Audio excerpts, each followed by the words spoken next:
everyone, it's Louise with louisemckayart, and welcome to my channel. I'm diving right in, and I'm voicing over because I had music playing. So what I'm showing you there is my pillow paint, which I am using for this coaster I'm going to create with you today. And my pillow paint is PPG Multi-Pro 47-3110. And let me just clarify here, I'm recording this outside, so you're going to get all the outside sounds, including dogs barking and wind and birds. So I apologize if it's distracting, but hopefully this video will still be good nonetheless. So yeah, now that I've got my pillow down, I'm going to stretch it out a little bit just by spinning it on the spinner. If you want to see the link to that spinner, I have it in my description. It's from Amazon. I'm showing you my color here. My first color is Azo Yellow Deep by Amsterdam, and that is the first color. I usually go for a 2-second trace for all of my paints that is mixed with my pouring medium, which is a combination of Valspar 833124 and MinWax semi-gloss, ratio of about 3:1. I have a video 140, where I will link it above. It shows you how I mixed my pouring medium, but in that video I am using Glidden, which is Glidden 6413N, and MinWax semi-gloss, and that's the formula I used a couple years ago and since switched to this one. The second color I'm showing you is Artist's Loft Light Magenta. I'm using only 3 colors. Typically I use at least 5, and most of these colors, except for the last one, are solid colors unto themselves. Now, if you've been watching me for a while, you'll know that I am often mixing different colors together, and most often I'm using golden or some combination of goldens. But for this creation, I'm keeping it really simple for spring and keep it very light and lively. Now this color is Master's Touch Violet. Now I don't even think I ever used this, and I'm sure that this was a color that was gifted to me from somewhere. Also, I used a little bit of Liquitex Prism Violet in this, and that was just a dribble because I only had a tiny bit left. I was trying to clear out the tube. So yeah, here I am putting down the last color. And you'll notice here that I am drizzling. I don't usually plop down one color on top of the other. This is just the way I like to do it because I think that this, I don't have a proven point here, but the theory is that the colors weaved together will allow each of the colors to spread through each other a lot easier. So what I'm showing you here is my cell activator. This is American Floetrol cell activator, and it's the Amsterdam Titanium White. I have video 141. I'll link it above to show you how I created and the recipe for it, if you'd like to take a look.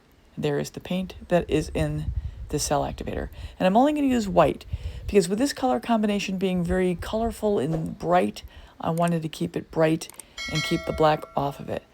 So here I am just adding the cell activator to it, and I'll be blowing it out in a second. And as I blow it out, I blow straight down into the cell activator to try to get it to form as much of a perfect circle as possible. And then as I get a little bit of a divot formed in there, as you can see, I aim my blow right for where the cell activator meets the paint. I blow the cell activator out over the top of the paint and the paint out over the pillow as I go around the creation until I get it fully blown out, but not all the way over the edge. I'll let the spinning take care of that part. I do have a good video. It's video 419 that is called The Art of the Blow. I'll link it above.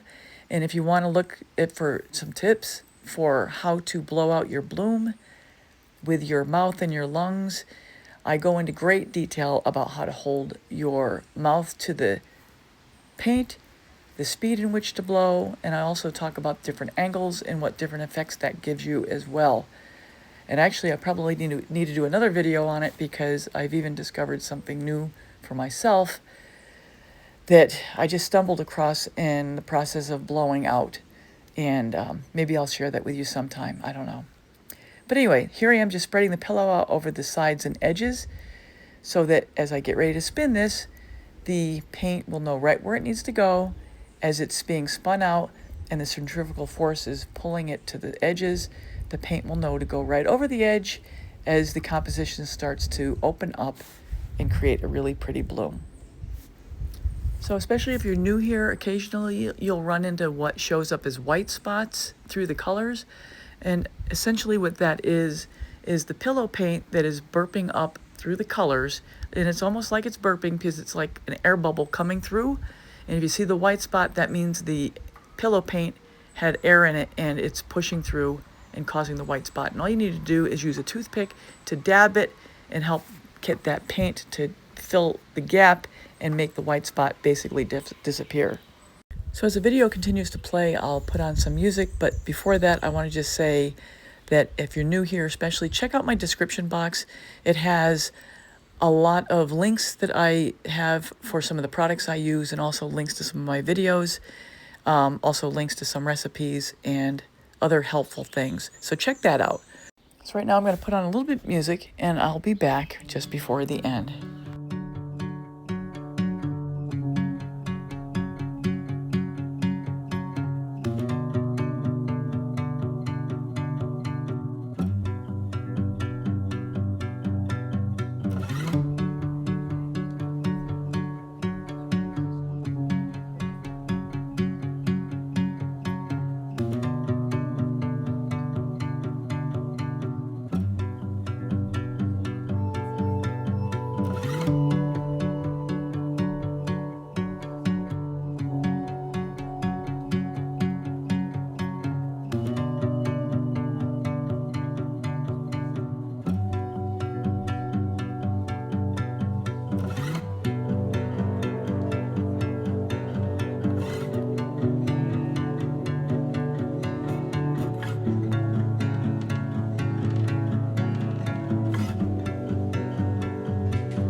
All right, so that was a quickie.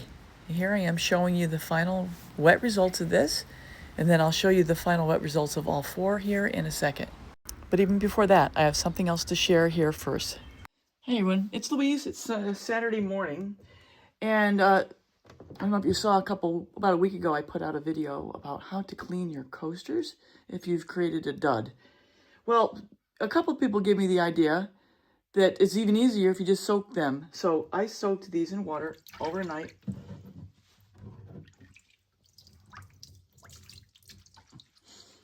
I don't know if you can take a look here. They're all wrinkled up. And actually, I probably can use this skin if I wanted to. But look how easy this is.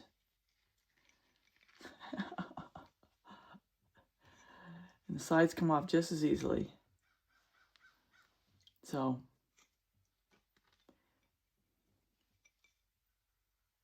look at that. I never thought about using water. So, it pays to listen. It pays to pay attention, and it pays to share. The more you share, people will come back with even better ideas. So, I just wanted to share that with you guys. And I thank you once again for sharing this with me so I can share it with everyone and we can all learn together. So now I'm going to get back to the final resin results of those coasters. So everyone, that's a wrap. I hope you enjoyed this very brief but hopefully informative tutorial. Here are the wet results, and I'm going to show you the resin results in a second. Now, if you've been following me, you'll know that at the end of all of my videos, I always show the final results, whether it's varnished or resined or whatever, just to show you that the drying process worked out well and the final creation is good.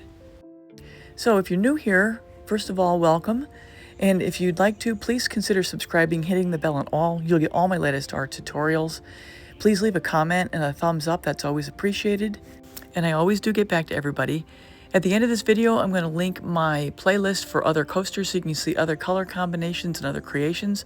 And check out my playlist on my channel. I have 40 different playlists. At the end, I'll have a little sampling of some of them to include ornaments, jars, embellished swipes, and so on. And I think that's all I have for now, everybody. So please take care. Until next time.